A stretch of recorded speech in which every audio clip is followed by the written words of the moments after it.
já começou, mas vocês notaram que Israel não está participando da Copa? Today we're going to find out together why this happened and also what part FIFA played in all of this. And since Israel isn't participating in the World Cup, today we came out to the streets of Jerusalem to ask Israelis who they're really rooting for in this 2026 World Cup. So if you're ready, let's get started.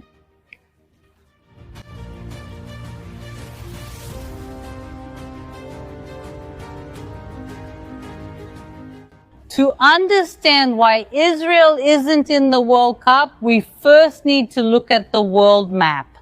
Notice that Israel is in Asia, but it's surrounded by other neighbors who aren't very friendly to us, like Afghanistan, Pakistan, Syria, Iran, and several others. And of course, since Israel is in Asia, Israel used to play in the Asian Football Association. And Israel didn't just participate, Israel actually performed well. In fact, Israel won the Asian Cup in 1964.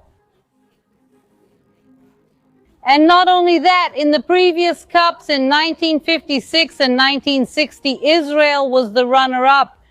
And the following year, in 1968, Israel took third place.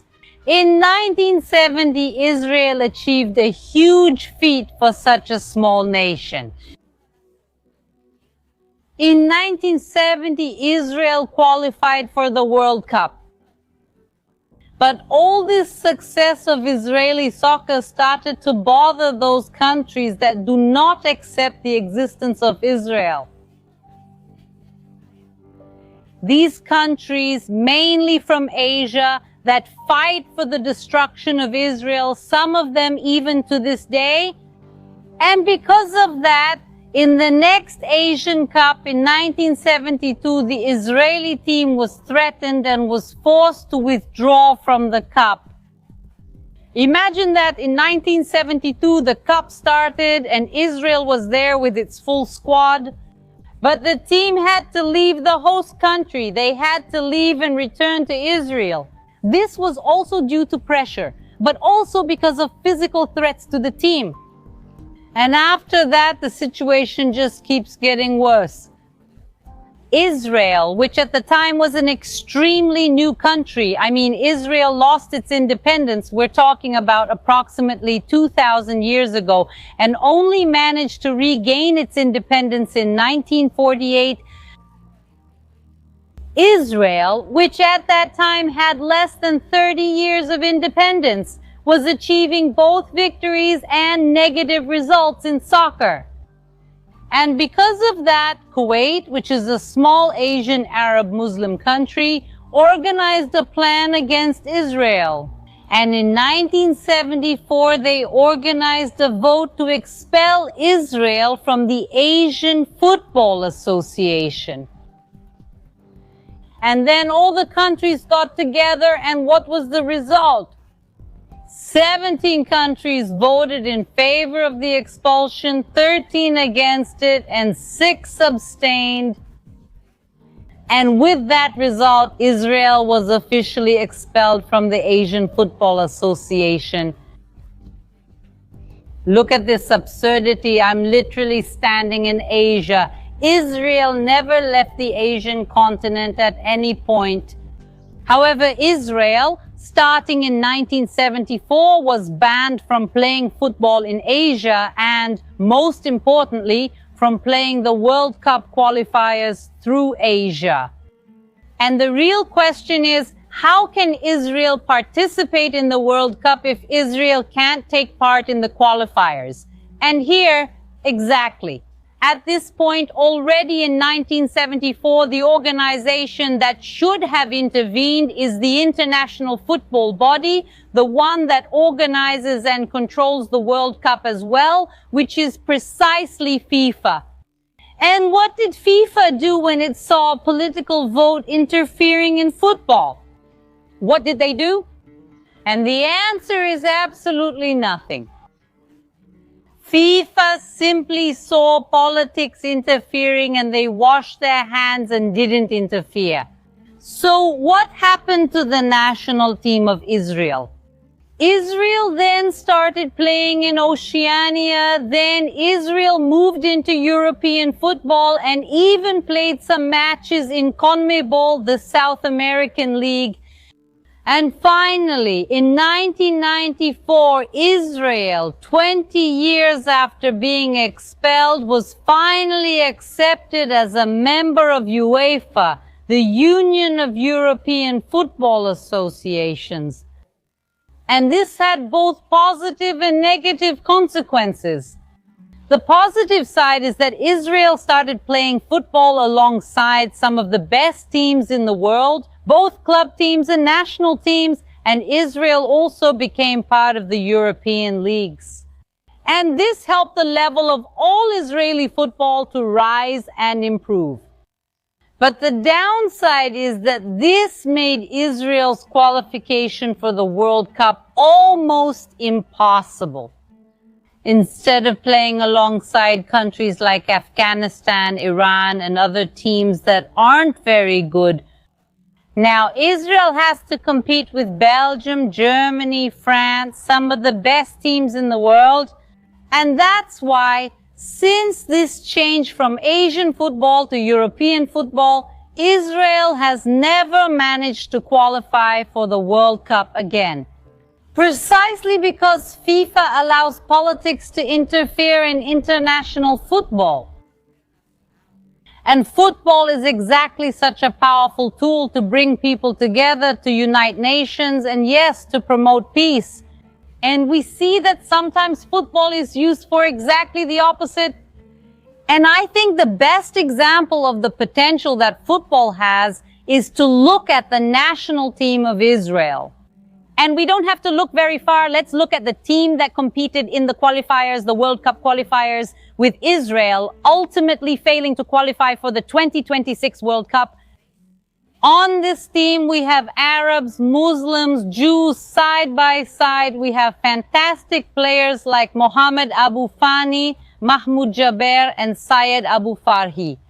And speaking of the World Cup qualifiers, in these last qualifiers, Israel played in group number 1. And Israel finished in 3rd place, but only the top 2 qualified. Norway finished in 1st place, Italy was 2nd, and Israel was left out along with the teams below them. But we see that it's a reasonable result for such a small country like Israel. But even though Israel is not in this World Cup, every year, thousands, sometimes tens of thousands of Israelis travel to different places around the world to follow the World Cup. And this year is no exception. So even though Israel isn't playing, rest assured that Israeli TVs are glued to the games. And the question we still need to answer today is, if Israelis are watching the World Cup, who are they rooting for? And now let's walk through downtown Jerusalem and find out from the people here in the city. Let's go.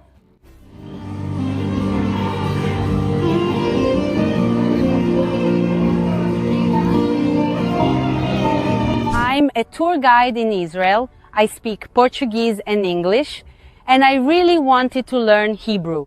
But no platform actually helped me. I tried all kinds of apps, but it felt like I was learning textbook Hebrew, not the Hebrew real Israelis actually speak. Then I discovered Lingopie, the Netflix of language learning. After work, I usually watch TV, so being able to learn a new language while doing something I already enjoy feels incredibly easy and natural. So now I just watch Israeli TV series and learn at the same time. I can tap on any word I don't know and instantly get a translation with context.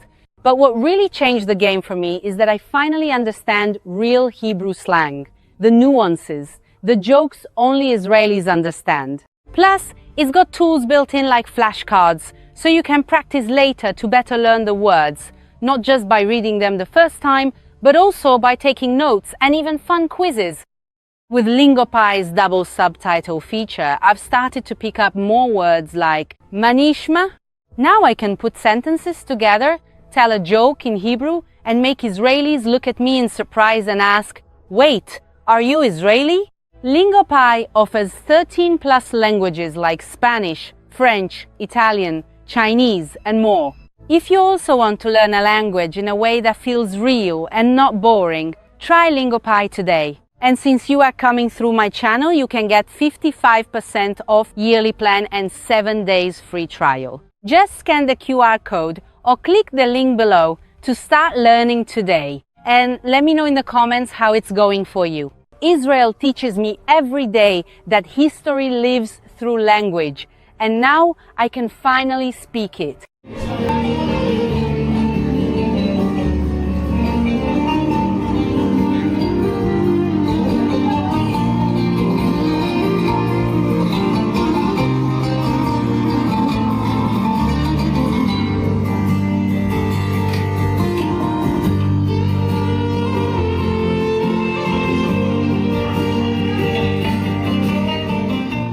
We've arrived in downtown Jerusalem, more specifically in a very picturesque neighborhood called Nahalat Nahalativa. And as you can see, it's really busy today. People are shopping and strolling around. And now we're going to stop some Jerusalemites to see what they really think about the World Cup. Hello. Hello. How are you, Gili? And do you want to watch the World Cup games? I'm part of them, yes. And who do you like in the World Cup? So, I've thought a lot about it and it seems like I'm rooting for Korea. Nice, nice. What message do you have for South Koreans who are watching us? Wow, actually, I've seen a lot of South Koreans who come to Israel and really love Israel. So just so you know, we love you back. Come visit us, you're welcome with love, and that goes for the whole world too. Don't listen to what they say on the news, it's not true. We're fine. Thank you very much. Thank you very much. It was a pleasure. Thank you all. Hello. What's your name? Marcella, And do you want to watch the World Cup games? especially Argentina, all of them. So I don't know if I'll see you at the World Cup. Of course. I really hope Messi wins again because I think it's going to be his last World Cup. And who are you rooting for in the World Cup? For France. For France. And do you think that for France, yes, there is a chance to win? Be careful. Walking here through the streets of Jerusalem, look who we found. We found some Brazilians here and also a Cuban here. And I wanted to ask, do you live here or are you here just visiting? Yeah, we're here just visiting. Just visiting? Visiting? And we live here. We live here. And the question now is, who are you going to root for in the World Cup? For Brazil. We're going to root for Brazil. We have to go for the 6th title, our 6th championship. Will our Cuban friend cheer for us too? Yes, I'll root for Brazil. And there's something I have to tell you all, guys. We have a former soccer player here. His son also plays soccer nowadays in Brazil. So tell us a little bit about it. I had a short career, but I played. I played for América Mineiro in Minas Gerais, and my son currently plays for B team in the state of Minas Gerais. And tell us your son's name so people can follow him too. Is Vitor Hugo, the goalkeeper for B team. So Vitor Hugo, a hug for you. And there will also be a team here cheering for Brazil straight from Jerusalem. Brazil for the... Bye-bye. What are your names? I'm Bahar and this is Nissan. And do you want to watch the World Cup games? Of course. What is this? Night before morning and at night, all the time, the World Cup. We wait 4 years for the World Cup. And it's very important. Who are you supporting? Who do you want to win this year? So I'm going with Argentina all the way. I'm going with Portugal, Ronaldo's last dance. Very good. And what message do you have for everyone who is watching? A lot of football is coming. Exactly. Bye. Bye. What are your names? I'm Ziv. And do you want to watch the World Cup? Of course. Absolutely. Absolutely, of course, absolutely, of course. How beautiful. Which kibbutz is this? Kibbutz Chaim Ichud. Who are you cheering for in the World Cup? Brazil. Only Brazil. What do you mean? There's no other kibbutz. Sure. We love you, and you have our full support, and you are a happy people like us, and with God's help, we will also get to see the World Cup in person.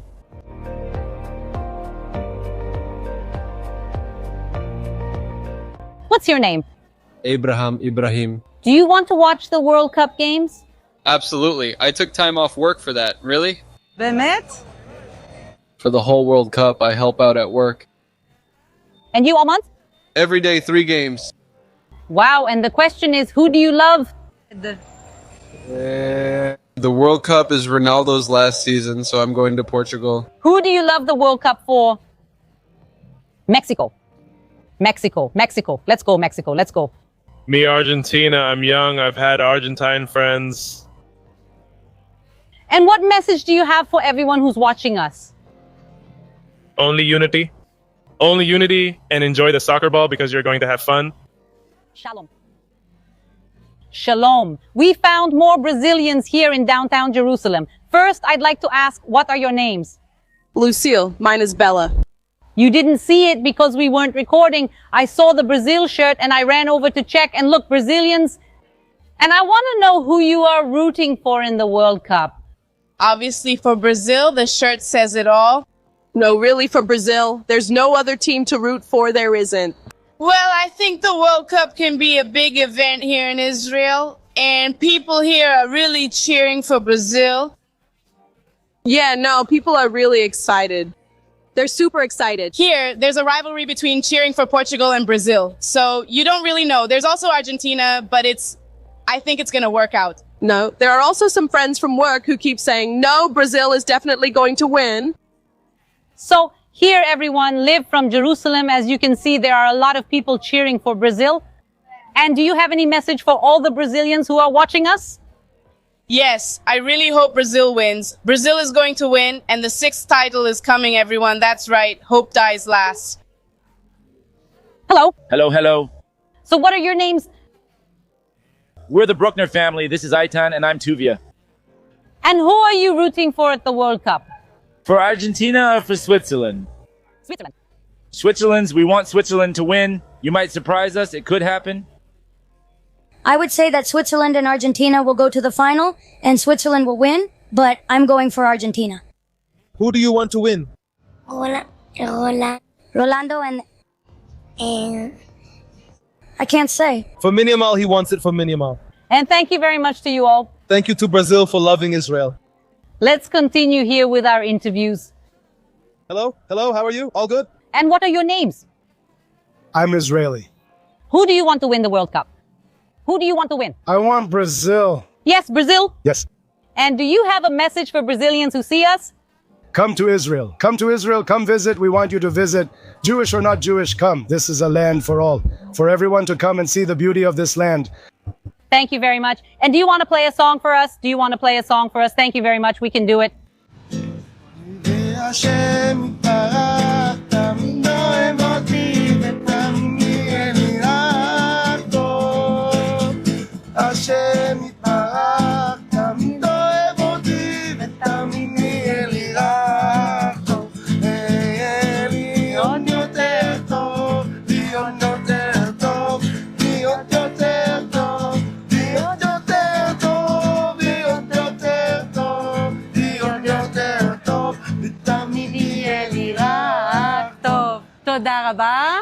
And there was even a show. And as you saw, Jerusalem is very excited for the World Cup, and there are fans for many different countries. But now I want to ask you, leave in the comments who you think will win the World Cup. So leave your opinion here, and I hope you enjoyed this video. And be as different as you can today, and I'll see you next week.